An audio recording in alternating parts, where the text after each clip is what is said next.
नागपुर कस्बे में पिंकी नाम की लड़की अपनी अम्मी के साथ रहती थी। वो कस्बे में एक मदरसे के बाहर बर्गर कचौड़ी बेचा करती थी। गर्मा गर्म कचौड़ी बर्गर ले लो, जो एक बार खाएगा वो खाता ही रह जाएगा। आओ आओ, गर्मा गर्म कचौड़ी बर्गर ले लो।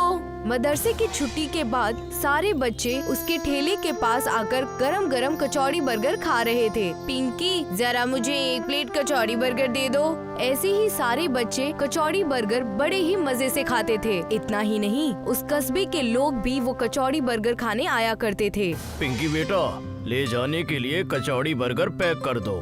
पिंकी बेटा, मुझे 2 प्लेट कचौड़ी बर्गर देना। तुम्हारे हाथों के कचौड़ी बर्गर देखकर मेरे मुंह में तो पानी आ जाता है। शुक्रिया काका। मदरसे के बाहर रेखा और उसकी बहन शिखा भी कचौड़ी बर्गर बेचा करती थी। उनकी बिक्री बहुत कम होती थी। ये सब देखकर रेखा और शिखा बेहद जला करती थी। जरा इसके ठेले पर तो देखो कैसी भीड़ लगी है। सारे के सारे लोग उसी के ठेले पर जाते हैं। हाँ दीदी, सुबह से आज हमारी दुकान में कोई कचौड़ी खरीदने नहीं आया। अपनी दुकान चलाने के लिए कुछ न कुछ तो करना ही पड़ेगा। पिंकी कचौड़ी बर्गर बेचकर घर वापस आती थी और अपनी बीमार अम्मी का ख्याल रखती थी। जानती है अम्मी, आज मेरे हाथ की कचौड़ी बर्गर खाकर लोगों ने बेहद तारीफ की और मेरे सारे कचौड़ी बर्गर बिक गए। ये तो बेहद अच्छी बात है। मैं मालिक से दुआ करूंगी कि तुम्हारी दुकान ऐसे ही चलती रहे। कुछ ही दिनों बाद उसकी अम्मी की तबीयत बिगड़ जाती है और पिंकी उन्हें सरकारी दवाखाना में ले जाकर उनका इलाज करवाती है, जिसकी वजह से वो कचौड़ी बर्गर की दुकान नहीं लगा पाती। उधर रेखा इस बात का फायदा उठाकर लोगों को अपने दुकान की तरफ बुलाती है। आओ आओ, मेरे कचौड़ी बर्गर एक बार खाओगे तो बार बार खाओगे। रेखा दीदी, कचौड़ी बर्गर दे दो मुझे 1 प्लेट। अभी देती हूँ, जरा रुक जा। उसके हाथ के कचौड़ी बर्गर खाकर बच्चे बोलते हैं, ये कैसी कचौड़ी बर्गर बनाई है? ऐसी कचौड़ी बर्गर खा के तो हमारा पेट ही खराब हो जाएगा। तुम पिंकी दीदी के जैसे कचौड़ी बर्गर नहीं बना सकती। रेखा के हाथ के कचौड़ी बर्गर किसी को पसंद नहीं आए। उधर पिंकी की अम्मी ठीक होकर घर वापस आ जाती हैं और पिंकी दूसरे ही दिन कचौड़ी बर्गर बेचने वहाँ वापस जाती है। गर्मा गर्म कचौड़ी बर्गर ले लो। बच्चे पिंकी को देखकर दौड़े चले आते हैं। दीदी, तुम्हारे हाथ की कचौड़ी बर्गर खाए बिना हमको अच्छा नहीं लग रहा था। चलो चलो, अब जल्दी से कचौड़ी बर्गर दे दो। देखते ही देखते वहाँ के सारे कस्बे वाले और सारे बच्चे वहाँ कचौड़ी बर्गर खाने आ जाते हैं, जिसे देखकर रेखा कहती है, जरा देखो तो सही, मेरे हाथ के कचौड़ी बर्गर किसी ने नहीं खाए। और ये पिंकी के आते ही उसके ठेले पर ऐसी भीड़ लग गई। इसे तो मजा चखाना ही होगा। रेखा पिंकी को मजा चखाने के लिए एक प्लान बनाती है और वो मौका देखते ही पिंकी के कचौड़ी बर्गर में दवा मिला देती है, जिससे लोगों के पेट में दर्द होने लगता है। अरे ये क्या? पिंकी की कचौड़ी बर्गर खाकर तो मेरे पेट में दर्द हो रहा है। अरे हाँ, आपने सही कहा, मेरे भी पेट में दर्द होना शुरू हो गया है। अब तो इसको यहाँ से भागना ही होगा। हाँ हाँ, भगाना ही होगा। इसकी कचौड़ी बर्गर खाकर बच्चों की तबीयत खराब हो गई तो। पिंकी को कस्बे के लोग वहाँ से भगा देते हैं और पिंकी रोते रोते अपने ठेले को लेकर वहाँ से चली जाती है। ये सब देखकर रेखा बेहद खुश हो जाती है। अब आया ना ऊंट पहाड़ के नीचे, बड़ी आई थी कचौड़ी बर्गर बेचने वाली। पिंकी एक दरख्त के नीचे बैठकर रोने लगती है। अब मैं अपनी अम्मी का इलाज कैसे कराऊंगी? मेरा कचौड़ी बर्गर तो कोई लेगा ही नहीं। ऐसा इस कचौड़ी बर्गर में मैंने क्या डाल दिया? एक बाबा पिंकी के ठेले को देखकर पिंकी के करीब आते हैं। बेटा, मुझे कचौड़ी बर्गर दे दो, मुझे बहुत भूख लगी है। नहीं काका, ये कचौड़ी बर्गर मैं आपको नहीं दे सकती। इस कचौड़ी बर्गर में किसी ने कुछ मिला दिया है।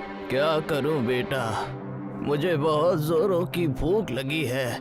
मैंने ये ठेला देखा तो तुम्हारे करीब आ गया। नहीं काका, ये कचौड़ी बर्गर आप मत खाइए। मेरे पास 50 रुपए है, ये लीजिए। आप कहीं और जाकर कुछ और खा लीजिए। उस बाबा को पिंकी का रवैया बेहद अच्छा लगता है और वो बाबा उस कचौड़ी बर्गर को देखकर अपना हाथ उठाता है, जिसमें से कोई रोशनी निकलती है और वो जादू करके वहाँ से चला जाता है। ये बात पिंकी को पता ही नहीं चलती और वो घर जाकर अपनी अम्मी से कहती है, अम्मी, आज मैं कचौड़ी बर्गर नहीं बेच पाई। मेरी कचौड़ी बर्गर में कुछ मिलावट हो गई है। जिसकी वजह से लोगों के पेट खराब होते जा रहे हैं, इसलिए मुझे वहाँ से भगा दिया गया। क्या कचौड़ी बर्गर में मिलावट? तुम मुझे जरा खिला तो मैं भी तो देखूं इस कचौड़ी बर्गर में क्या मिलावट है। पिंकी वो कचौड़ी बर्गर अपनी अम्मी को लाकर देती है। जैसे ही वो कचौड़ी बर्गर उसकी अम्मी खाती है, उनकी तबीयत ठीक होने लगती है। देखो, मुझे तो कुछ भी नहीं हुआ, ना मुझे पेट में दर्द हुआ, ना ही मेरी तबीयत बिगड़ी। क्या अम्मी, तुम सच कह रही हो? ये सब देखकर पिंकी दूसरे ही दिन अपनी कचौड़ी बर्गर बेचने वहाँ वापस जाती है। पिंकी, जरा कचौड़ी बर्गर दे दो। ठीक है, अभी देती हूँ। वो आदमी जैसे ही कचौड़ी बर्गर खाता है, उसके पेट दर्द की बीमारी ठीक हो जाती है और वो आदमी पिंकी से कहता है, अरे ये क्या पिंकी बेटा, तुम्हारे कचौड़ी बर्गर खाकर तो मेरे पेट का दर्द ठीक हो गया। ये बात कस्बे में फैल जाती है कि पिंकी के पास जादुई कचौड़ी है, जिसे खाकर सभी की बीमारी दूर हो जाती है। और ये सुनकर सारे लोग पिंकी के पास आकर कचौड़ी मांगते हैं। पिंकी पिंकी, मुझे भी कचौड़ी बर्गर खिला दो। तुम्हारा कचौड़ी बर्गर खाकर मेरा कमर दर्द ठीक हो जाएगा। ये सब देखकर रेखा सोचती है, मैं भी जरा ये कचौड़ी बर्गर खा के देखूं तो मेरी भी कुछ बीमारी ठीक हो जाए। जरा मुझे भी कचौड़ी बर्गर खिला दो। रेखा कचौड़ी बर्गर जैसे ही खाती है, उसके पेट में जोरों से दर्द होने लगता है। वो समझ जाती है कि उसने गलत किया, इसलिए उसके साथ उल्टा हो गया। सारे लोग कचौड़ी बर्गर खाकर बीमारी से छुटकारा पा लेते हैं। ये बात पिंकी को समझ में नहीं आती। अगले दिन बाबा पिंकी के पास फिर से आते हैं। पिंकी बेटा, मुझे 50 के कचौड़ी बर्गर दे दो। अरे बाबा, आप तो वही हो ना जो उस दिन मेरा कचौड़ी बर्गर खाना चाहते थे, और कचौड़ी बर्गर खराब होने की वजह से मैंने आपको मना कर दिया था। हाँ पिंकी, मैं वही हूँ। इतना कहते ही वो बाबा एक परी के रूप में आ जाते हैं। अरे ये क्या, आप परी बन गई? आप कौन हैं? हाँ पिंकी, मैं बाबा नहीं, मैं एक परी हूँ। तुम्हारी शराफत देखकर मैं बेहद खुश हुई, इसलिए मैंने तुम्हारे कचौड़ी बर्गर को एक जादुई कचौड़ी बर्गर के रूप में बदल दिया था, जिससे जो भी शरीफ इंसान वो कचौड़ी बर्गर खाएगा, उसकी सारी बीमारी दूर हो जाएगी। ये बात जानकर पिंकी बेहद खुश हो जाती है और शुक्रिया कहती है।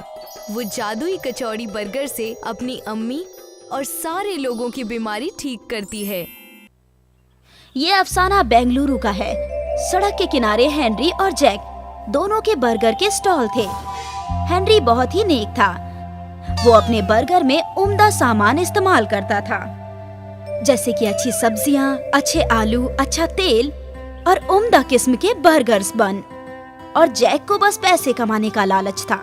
वो सड़ी गली सब्जियां, सस्ता तेल, पुराने आलू का इस्तेमाल करता था। दोनों के बर्गर 50 रुपए के थे, लेकिन फिर भी हेनरी से ज्यादा जैक के बर्गर फरोख्त होते थे।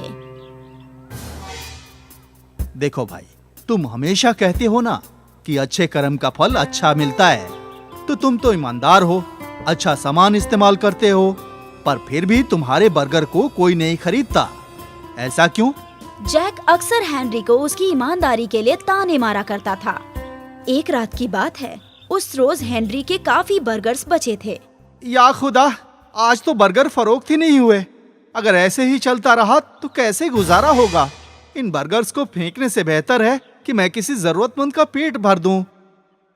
और ये सोचकर हेनरी ने वो सारे बर्गर्स पैक कर लिए और रास्ते में उसे जितने गरीब मिलते वो उन सबको एक एक बर्गर दे देता था। शुक्रिया बेटे, इसकी कोई जरूरत नहीं। खुदा तुम्हारा भला करे बेटा। हेनरी भूखे गरीबों का पेट भर रहा था और सबके दिल से उसके लिए दुआएं निकल रही थी। थोड़ा फासला तय करने पर एक सुनसान जगह पर हेनरी को एक छोटी बच्ची नजर आई। हेनरी ने उसे भी एक बर्गर थमा दिया। शुक्रिया अंकल, आज आपकी सालगिरह है क्या? नहीं बेटा। तो आपके बच्चे का सालगिरह है? नहीं बेटी, आज किसी की सालगिरह नहीं है। तो आप किस खुशी में हमें बर्गर खिला रहे हैं? बेटी, मैं बर्गर का स्टॉल लगाता हूँ। आज बर्गर फरोख्त नहीं हुए तो सोचा इससे गरीबों का पेट ही भर दूं। उम्दा सोच है अंकल, डोंट वरी, कल आपके सारे बर्गर्स बिक जाएंगे। हाँ, उम्मीद तो है। मायूस मत होइए अंकल, मेरे पास आपके लिए कुछ खास है। हेनरी उस बच्ची को देख रहा था। फिर वो बच्ची एक परी में तब्दील हो गई। हेनरी चौंक गया और अपनी आंखें मसलने लगा। ये हकीकत है या कोई ख्वाब? सच है, मैं एक परी हूँ। आप बहुत नेक इंसान हैं। आप गरीबों का भला सोचते हैं, इसीलिए मेरे पास आपके लिए कुछ खास है। परी ने अपनी करिश्माई छड़ी घुमाई और उनके सामने 3 मसाले के डिब्बे आ गए। ये 3 जादुई मसाले हैं। आप अपने बर्गर में इन मसालों का इस्तेमाल कीजिए तो आपके सारे बर्गर्स बिक जाएंगे। बहुत शुक्रिया। और फिक्र मत कीजिए, ये मसाले के डिब्बे कभी खत्म नहीं होंगे। बहुत बहुत शुक्रिया। आप इसी तरह गरीबों की मदद करते रहिए। अलविदा। परी गायब हो गई। हेनरी के हाथ में वो 3 डिब्बे थे जिन्हें हेनरी अपने घर ले आया था। सारी रात हेनरी उन मसाले के डिब्बों को देखता रहा। उसे यकीन नहीं हो रहा था कि उसे सच में परी मिली थी। अगली सुबह हेनरी अपने स्टॉल पर पहुंचा और बर्गर बनाने लगा। उसने अपने बर्गर में वो 3 जादुई मसाले शामिल कर दिए और हमेशा की तरह बर्गर बनाकर तैयार कर दिए। इन बर्गर की खुशबू चारों तरफ फैल गई। आसपास के लोग इस खुशबू से खींचे चले आए। मुझे एक बर्गर दे दीजिए। मुझे भी, और मुझे भी। देखते ही देखते हेनरी के स्टॉल पर खाने वालों की भीड़ लग गई और हेनरी के बनाए हुए सारे बर्गर्स फरोख्त हो गए। ये देखकर जैक जल भुन गया। आज हेनरी ने क्या घोटाला किया? आज सब लोग इसके ही बर्गर क्यों खा रहे हैं? जैक परेशान था। अगले दिन भी हेनरी के सारे बर्गर्स बिक गए तो जैक ने हेनरी से पूछा, क्या बात है भाई, आजकल तुम्हारे सारे बर्गर वक्त से पहले फरोख्त हो रहे हैं? हाँ, क्योंकि मैं अच्छी चीजों का इस्तेमाल करता हूँ, वो भी जादुई मसालों के साथ। जादुई मसाले? ये तुम्हारी समझ से परे है। हेनरी का बर्गर स्टॉल बढ़िया चल रहा था, लेकिन ये जैक को अच्छा नहीं लगा। जैक अपनी हर कोशिश कर रहा था। उसने दाम गिरा दिए, फिर भी लोग उसका बर्गर नहीं खा रहे थे। एक रोज जैक ने सोचा कि वो जादुई मसालों के बारे में पता करके ही रहेगा। इसलिए जैक हेनरी की गैर मौजूदगी में जादुई मसाले ढूंढने लगा। यही कहीं होगा वो जादुई मसाला। जैक को वो 3 मसालों के डिब्बे नजर आए, पर जैसे ही जैक ने उन 3 मसालों के डिब्बों को हाथ लगाया, वो सारे मसाले उसकी आंखों में उड़कर चले गए। ओह, ओह, ओह! मसालों की मिर्च लगने की वजह से जैक यहाँ वहाँ दौड़ने लगा। उस दिन के बाद जैक ने कभी भी उन 3 मसालों को हथियाने की कोशिश नहीं की। कुछ महीनों में हेनरी ने जादुई मसालों से बने बर्गर की फरोख्त करके काफी पैसे कमा लिए। अब उसका छोटा सा स्टॉल एक आलीशान बड़े दुकान में तब्दील हो चुका था और अब भी उसके बर्गर की खुशबू लोगों को अपनी जानिब खींच रही थी। हेनरी हर रात अपनी दुकान बंद करने के बाद एक्स्ट्रा बर्गर बनाया करता था। जनाब, ये बर्गर हम रोज क्यों बनाते हैं? गरीबों के वास्ते। लेकिन क्यों? ये तुम नहीं समझोगे। हेनरी रोज अपने हाथों से ये बर्गर्स गरीबों में बांटा करता था। शुक्रिया बेटा। शुक्रिया। हेनरी सबको बर्गर बांटकर खुद ही शुक्रिया कहा करता था और मुस्कुराता था, क्योंकि उसे मालूम था कि आज वो जो कुछ भी है वो उस परी की 3 जादुई मसालों की वजह से है। उस रात अगर वो बर्गर नहीं बांटता तो आज उसका भी भला नहीं हो पाता। इसीलिए कहते हैं कि कर भला तो हो भला। ये अफसाना बेंगलुरु का है। सड़क के किनारे हेनरी और जैक दोनों के बर्गर के स्टॉल थे। हेनरी बहुत ही नेक था। वो अपने बर्गर में उम्दा सामान इस्तेमाल करता था, जैसे कि अच्छी सब्जियां, अच्छे आलू, अच्छा तेल और उम्दा किस्म के बर्गर्स बन। और जैक को बस पैसे कमाने का लालच था। वो सड़ी गली सब्जियां, सस्ता तेल, पुराने आलू का इस्तेमाल करता था। दोनों के बर्गर 50 रुपए के थे, लेकिन फिर भी हेनरी से ज्यादा जैक के बर्गर फरोख्त होते थे। देखो भाई, तुम हमेशा कहते हो ना कि अच्छे कर्म का फल अच्छा मिलता है, तो तुम तो ईमानदार हो, अच्छा सामान इस्तेमाल करते हो, पर फिर भी तुम्हारे बर्गर को कोई नहीं खरीदता। ऐसा क्यों? जैक अक्सर हेनरी को उसकी ईमानदारी के लिए ताने मारा करता था। एक रात की बात है, उस रोज हेनरी के काफी बर्गर्स बचे थे। या खुदा, आज तो बर्गर फरोख्त ही नहीं हुए। अगर ऐसे ही चलता रहा तो कैसे गुजारा होगा। इन बर्गर्स को फेंकने से बेहतर है कि मैं किसी जरूरतमंद का पेट भर दूं। और ये सोचकर हेनरी ने वो सारे बर्गर्स पैक कर लिए और रास्ते में उसे जितने गरीब मिलते वो उन सबको एक एक बर्गर दे देता था। शुक्रिया बेटे, इसकी कोई जरूरत नहीं। खुदा तुम्हारा भला करे बेटा। हेनरी भूखे गरीबों का पेट भर रहा था और सबके दिल से उसके लिए दुआएं निकल रही थी। थोड़ा फासला तय करने पर एक सुनसान जगह पर हेनरी को एक छोटी बच्ची नजर आई। हेनरी ने उसे भी एक बर्गर थमा दिया। शुक्रिया अंकल, आज आपकी सालगिरह है क्या? नहीं बेटा।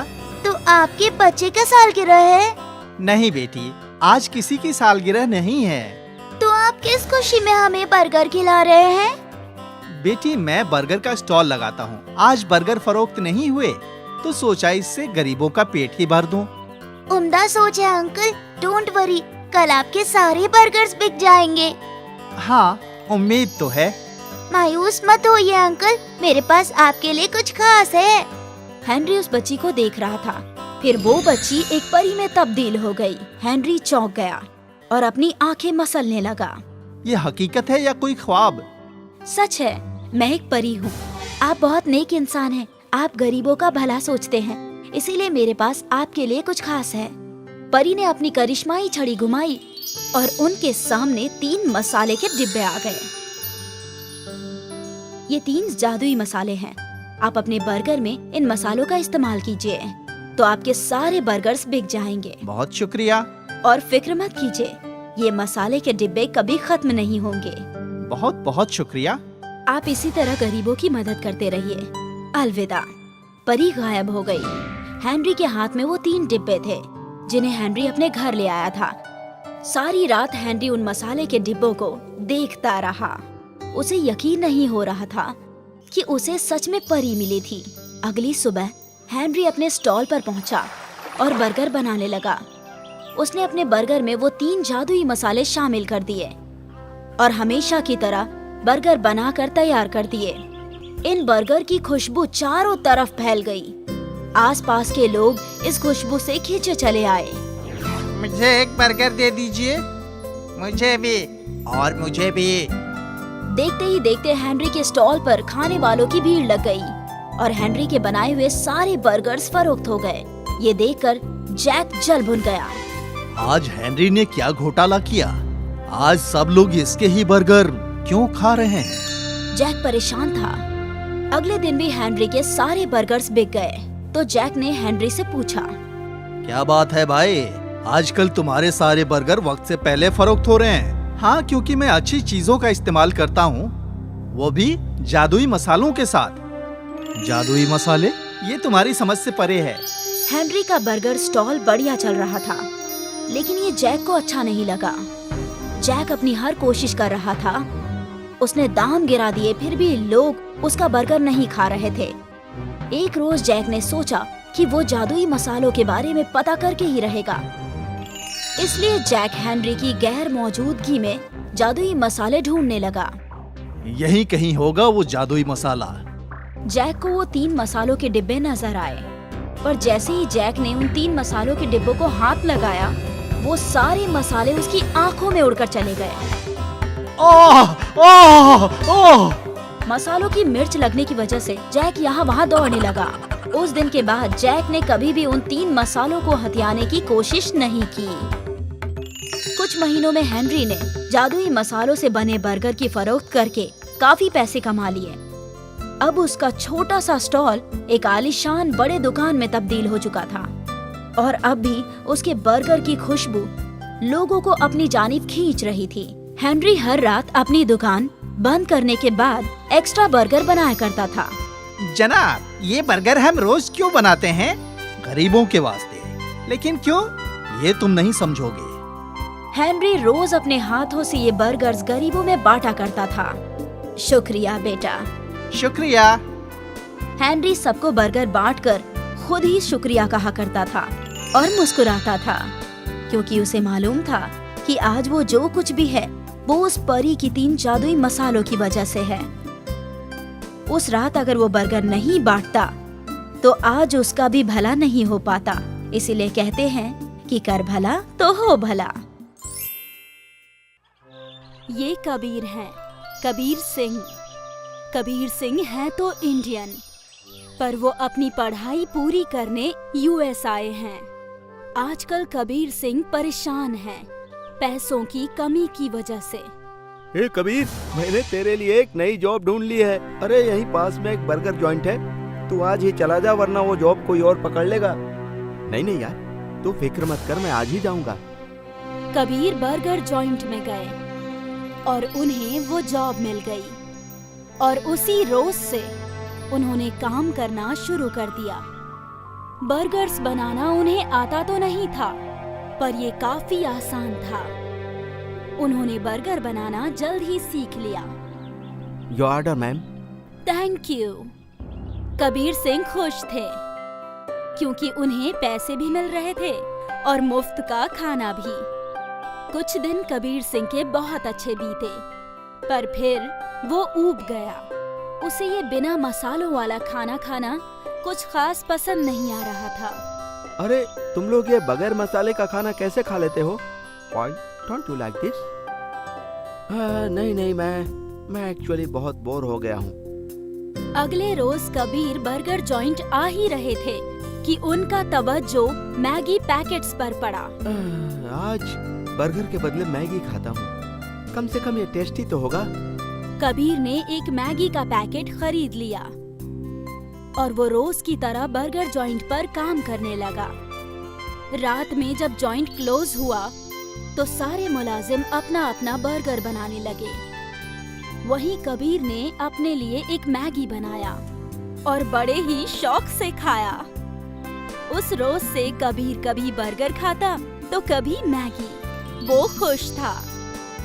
एक रोज बर्गर जॉइंट में ज्यादा खरीदार नहीं थे।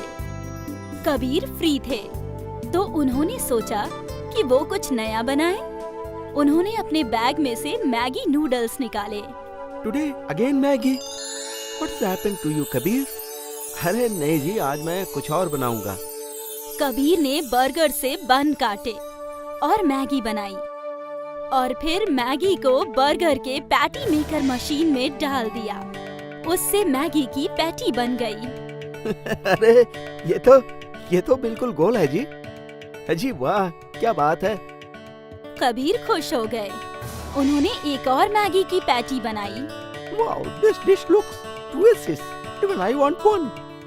कबीर और उन फॉरेनर ने मिलकर मैगी का बर्गर बनाया और फिर खाने लगे। दोनों को वो बर्गर बहुत पसंद आया। Kabir, this is awesome, I want one more.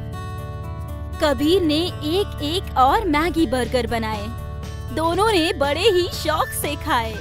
आज कबीर खुश थे। उन्होंने कुछ नया बनाया। कुछ रोज गुजर गए और फिर बर्गर जॉइंट के मालिक कबीर के पास आए। उन्होंने मैगी बर्गर की तारीफ सुनी थी और उन्हें भी मैगी बर्गर खाना था। कबीर ने उनके लिए भी मैगी बर्गर बनाए। This is good. Add this to the menu. I'll give you 10% commission. Well done, boy. ये सुनकर कबीर खुश हो गया। उनका मैगी बर्गर उस बड़े जॉइंट के मेन्यू में ऐड हो रहा था और तो और उन्हें 10% कमीशन भी मिल रहा था। अब तो मेरी पढ़ाई बहुत आसानी से हो जाएगी और मुझे पैसों के बारे में सोचने की जरूरत भी नहीं पड़ेगी। अगले कुछ महीने तक कबीर बर्गर जॉइंट पर काम करता रहा और उसे तनख्वाह के साथ साथ कमीशन भी मिल रहा था। फिर कबीर ग्रेजुएट हो गए। उनकी पढ़ाई खत्म हुई और वो पंजाब वापस आ गए। यहाँ उन्हें बड़े होटल में मुलाजमत मिल गई। कुछ सालों तक कबीर खुश थे, लेकिन उन्हें अपना कुछ रोजगार करना था। एक रोज कबीर ऐसे ही कुछ सोच रहे थे। ओए की गल्ले पुत्र, किस ख्याल में डूबा है हाँ? कुछ नहीं पापा जी, मेरी नौकरी तो अच्छी है मगर पता नहीं मैं खुश क्यों नहीं हूँ। मैं अपना कुछ करना चाहता हूँ। अरे तो इसमें मायूस होने की क्या बात है, तू अपना खुद का होटल खोल लेना। हाँ पापा जी, मगर समझ में नहीं आ रहा है क्या करूं। इतनी अच्छी नौकरी है और तनख्वाह भी अच्छी है। देख पुत्र, इंसान को वही काम करना चाहिए जिसमें उसका मन लगे। हाँ पापा जी ठीक कह रहे हैं, तो मेरा मन तो बस मैगी बर्गर बनाने में लगता था। अरे तो बेटा जी सोच क्यों रहा है, मैगी बर्गर बनाना ही शुरू कर दे। वो तो ठीक है, मगर कमाई नहीं हुई तो? अरे पुत्र, अगर ऐसे ही सोचता रहा ना तो मेरी उम्र होने के बाद पछताएगा कि पहले शुरू क्यों नहीं किया। अभी भी तेरे पास वक्त है। नौकरी का क्या है, वो तो वापस मिल जाएगी। हाँ ठीक है पापा जी। कबीर के अब्बा जान ने उनकी हौसला अफजाई की। अभी भी कबीर इख्तिलाफ कर रहे थे क्योंकि वो एक बड़े होटल में मुलाजमत करते थे जहां उनकी कमाई अच्छी थी, लेकिन अब उन्हें सब कुछ शुरुआत से शुरू करनी थी। खैर, उन्होंने एक भीड़ भाड़ वाले इलाके में एक दुकान किराए पर ले ली और यहाँ अपना मैगी बर्गर का कारोबार शुरू किया। ये कैसा बर्गर है? ये दरअसल मैगी का बर्गर है जो बहुत ही जायकेदार होता है जी। एक बार खाकर तो देखिए। ठीक है जी, खिलाइए। पहले कुछ रोज तक कबीर की दुकान कुछ खास नहीं चली, लेकिन फिर आहिस्ते आहिस्ते उनकी दुकान चल पड़ी। कॉलेज के बच्चे मैगी बर्गर खाने के लिए दूर दूर से आते। कबीर ने स्टाफ बढ़ा दिया और मैगी बर्गर में वैरायटीज डाली। चीज Maggi burger, Schezwan Maggi burger. फिर तो मानो कबीर की स्टॉल यंगस्टर्स का फेवरेट फूड जॉइंट बन गया। 6 महीने में कबीर ने एक और ब्रांच खोल दी और अगले 1 साल में 3 और नई ब्रांचेस। कबीर का मैगी बर्गर कमाल कर रहा था। कबीर ने अपने पूरे खानदान को काम पर लगा दिया।